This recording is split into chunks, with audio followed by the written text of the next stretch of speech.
আসসালামু আলাইকুম। সিরাজাম মুনিরা plastic and cookeries corner থেকে বড় মতো আমি জাকির আজকে আপনাদের মাঝে নিয়ে হাজির হয়েছি কিছু পিজা ট্রে নিয়ে।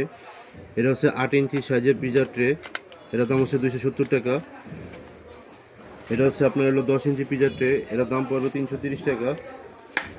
আর এটা হচ্ছে 12 ইঞ্চি পিজা ট্রে, এটার দাম পড়বে 360 টাকা। এছাড়া আমাদের কাছে চায়না কোয়ালিটি বেলুন ফ্রি আছে, এটার দাম পড়বে 350 টাকা। তারপর আমাদের এখানে হাম্বল 10টা আছে, বড় ছোট। বড়টার দাম পড়বে আপনার 150 টাকা, ছোটোটার দাম পড়বে মাত্র 130 টাকা। তাছাড়া আমাদের এখানে কাঠের অনেকগুলো চাইনিজ খুলতে আছে, কয়েকটি মডেল আছে, 4-5টা মডেল আছে। আমি মডেলগুলো দেখাচ্ছি। এই একটা মডেল, এই একটা মডেল, এই একটা মডেল, এই একটা মডেল, যে কোনো মডেল নিই এটা দাম পড়বে 65 টাকা। তারপরে আমাদের কাছে কম দামিও কাঠের চামিচ আছে, এটা দাম পড়বে মাত্র 35 টাকা, মাত্র 35 টাকা।